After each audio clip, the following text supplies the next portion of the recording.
Bonjour et bienvenue dans cette nouvelle vidéo. Je suis Sam de Phone Android et aujourd'hui je vous accueille dans notre nouveau décor créé pour mettre en valeur notre nouveau logo qui est juste ici. Nous avons imaginé ce décor pour qu'il soit un peu plus intimiste tout en gardant l'essence du précédent. Nous espérons évidemment qu'il vous plaira et nous attendons vos commentaires à ce sujet. Bien sûr, cette vidéo n'a pas que vocation à vous présenter notre nouveau décor. J'aimerais aussi vous parler d'un smartphone. Il s'agit du V23 de Vivo qui est ici. Le V23 est un spécialiste du selfie qui vient au-dessus du V21 que nous avons déjà testé sur notre chaîne. Le V23 est commercialisé à 529 €, soit une différence de 110 € avec le V21. C'est une sacrée différence quand même. Qu'est-ce qui justifie cette différence de prix? Est-ce que c'est un bon smartphone? Est-ce que c'est une bonne affaire? Nous répondrons à ces trois questions dans ce test qui va se dérouler en 3 points. Le design, la photo et l'autonomie. Pour tout le reste, retrouvez en description de cette vidéo un lien vers mon test complet avec les benchmarks, les tests écran, avec tout ce qui va bien pour que vous puissiez prendre une décision sur ce V23 en toute quiétude. Allez, c'est parti mon kiki! Commençons donc ce test avec un petit unboxing. On va ouvrir la boîte, hop, voilà. Nous découvrons donc le smartphone en premier. Sous la petite trappe, nous retrouvons quelques accessoires. D'abord, une coque en plastique. Ça permet de protéger le téléphone dès la sortie de la boîte. Dessous, un petit peu de lecture, comme d'habitude. Bien sûr, un chargeur. Oh, qu'est-ce qu'il est beau! L'outil pour le tiroir de la SIM, un câble USB type C vers USB type A, des écouteurs! Il y a encore des constructeurs qui proposent des écouteurs dans la boîte. Ça, c'est vachement bien. Parce que franchement, il est toujours important d'avoir des écouteurs au lieu de tenir le téléphone à l'oreille pour les questions d'ondes. C'est très important. Merci beaucoup Vivo. Ce sont des écouteurs qui sont compatibles jack 3,5 mm. Non, il n'y a pas de port 3,5 mm sur le téléphone. Donc, il y a dans la boîte un adaptateur.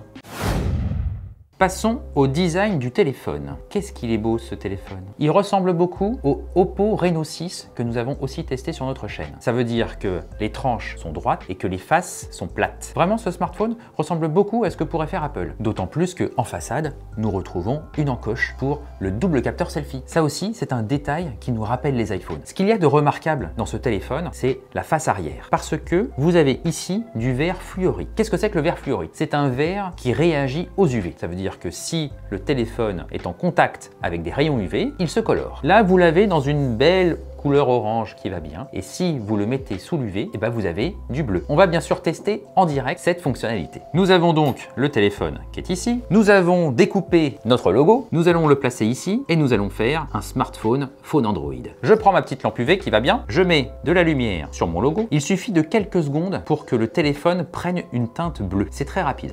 Hop, et attention, tada!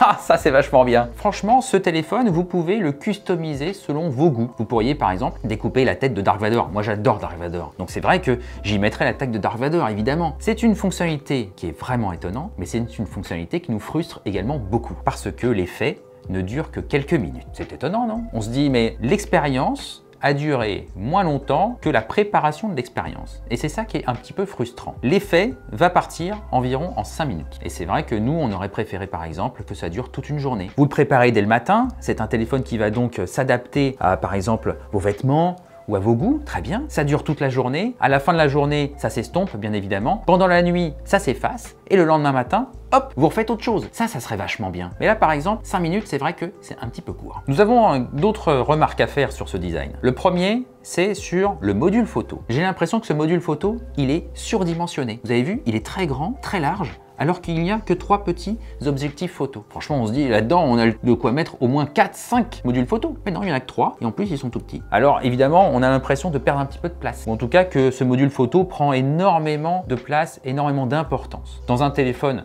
qui se veut être un photophone, évidemment que ce module photo a de l'importance. Mais est-ce qu'il y avait besoin de le montrer? Je ne sais pas. Faisons un petit peu le tour du produit maintenant. Il y a ici le contrôle du volume, ici la mise en marche, ici nous avons le haut-parleur, un haut-parleur mono. Il n'y a pas de haut-parleur dans l'écouteur téléphonique. Ici, il y a le port USB type C, le tiroir de la SIM et ici, un micro secondaire pour la réduction de bruit active.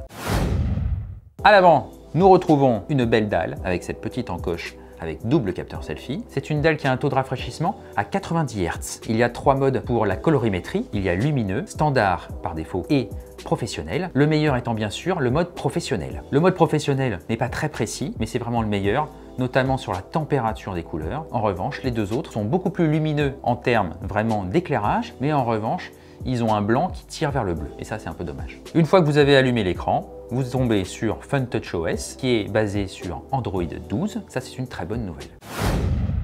L'un des points forts de ce smartphone, c'est son autonomie. Cette batterie offre une autonomie sur un usage classique, streaming vidéo, streaming audio, internet, réseaux sociaux, etc. de 2 jours, même un peu plus de 2 jours. Ça, c'est plutôt bien. Nous avons bien évidemment testé Genshin Impact avec ce téléphone et nous avons eu une expérience qui est plutôt correcte, le téléphone se positionnant sur les graphismes faibles. Nous avons une autonomie globale avec ce téléphone en jeu de 5 heures environ, ce qui est très correct. Une fois que vous avez bien vidé la batterie, il faut la recharger. Alors vous avez bien évidemment le chargeur qui est fourni dans la boîte, c'est un chargeur 44 watts, ça c'est vachement bien. Vous rechargez grâce à ce chargeur et grâce au câble USB qui est aussi fourni dans la boîte, le téléphone de 0 à 100% en 59 minutes très exactement. 2 petits points intermédiaires, vous arrivez à 70% en une demi-heure et vous rechargez 50% en 20 minutes. L'expérience de charge est plutôt correcte sur ce téléphone, autant le dire. Bien sûr, vous n'arrivez pas à atteindre les expériences que vous avez en haut de gamme, mais pour un téléphone à ce prix-là, c'est plutôt correct. Passons à la dernière partie de ce test, la photo. La photo est un sujet très important pour le V23. D'abord parce que la photo est importante pour tous les utilisateurs, notamment ceux qui vont choisir un téléphone comme le V23, et puis aussi parce qu'il y a ce double capteur selfie dont nous allons parler. Faisons d'abord une petite présentation des forces en présence. Ici, nous avons le capteur principal, 64 mégapixels, objectif ouvrant à f1.9, autofocus à détection de phase. Il n'y a pas de stabilisation optique. Ici, nous avons un capteur 8 mégapixels avec objectif ultra grand angle ouvrant à f2.2. L'angle de vue est de 120 degrés. Ici, nous avons un capteur macro 2 mégapixels. Ça veut dire qu'il va y avoir des macros qui vont pas être top.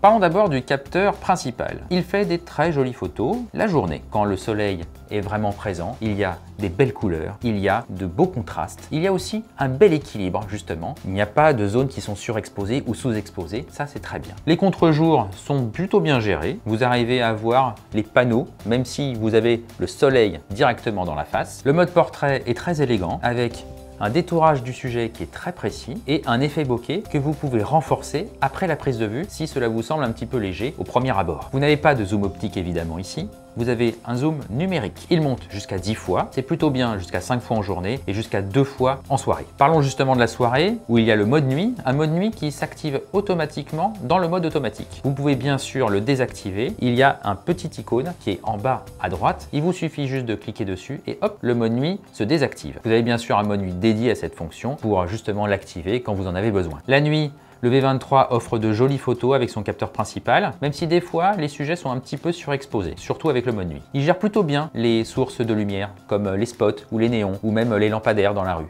Ça c'est vachement bien. Le grand angle, lui, il souffre des mêmes caractéristiques que ses congénères. Il est beaucoup moins lumineux que le capteur principal. Il offre de jolies photos en journée avec une bonne gestion des distorsions dans les coins. Ça c'est vachement bien. Il y a de belles couleurs aussi. Il y a un bel équilibre, mais ça manque évidemment de contraste et ça manque un petit peu de lumière. Ce manque de lumière, vous le ressentez bien évidemment beaucoup plus en soirée. Heureusement, il y a le mode nuit qui est compatible avec le grand angle. Ça veut dire que vous allez quand même pouvoir prendre des photos panoramiques en soirée, mais attention, tous les défauts de luminosité ne seront pas corrigés avec le mode nuit. Parlons aussi du petit macro 2 mégapixels. Il fait des photos plutôt rigolotes en pleine journée et en soirée, les photos sont beaucoup plus difficiles à exploiter. Attention évidemment, avec l'objectif macro, il n'y a pas d'autofocus, donc ça veut dire que c'est à vous de faire la mise au point avec vos petites mains. Retournons maintenant le produit. À l'avant, nous avons donc 2 capteurs. Ici, nous avons un 50 mégapixels. Ça, c'est vachement bien. Il est associé à un objectif ouvrant à f2.0 et il y a un autofocus à mesure de contraste. À côté, nous retrouvons un capteur 8 mégapixels avec objectif grand angle ouvrant à f2.3 et l'angle de vue est de 105 degrés. Les selfies qui sont proposés par le V23 sont vraiment de très bonne qualité. D'abord parce qu'il y a ce double capteur qui permet justement d'avoir cet effet portrait incroyable, ça c'est vraiment bien. Et puis 50 mégapixels, ça vous donne vraiment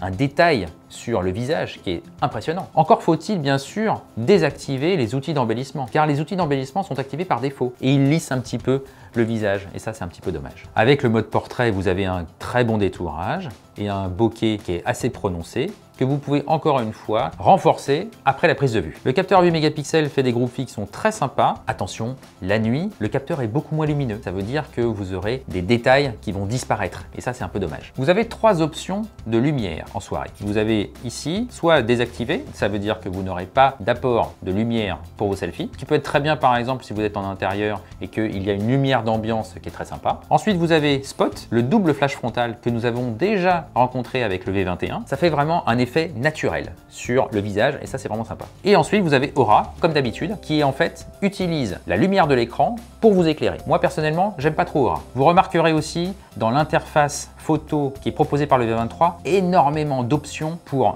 customiser vraiment la photo que vous allez prendre. Vous avez des outils d'embellissement, bien entendu, avec beauté, maquillage, etc. Vous avez également des filtres classiques, des ombres. Vous avez aussi la possibilité de créer une photo avec des lumières différentes, etc. C'est vachement sympa. Et vous avez aussi la possibilité de contrôler la façon dont les lumières ambiantes sont vues par le téléphone. Et ça aussi, il y a peu de téléphones qui offrent ce genre d'options aujourd'hui sur le marché. Donc vraiment, une complétude au niveau du selfie qui est vraiment très intéressante.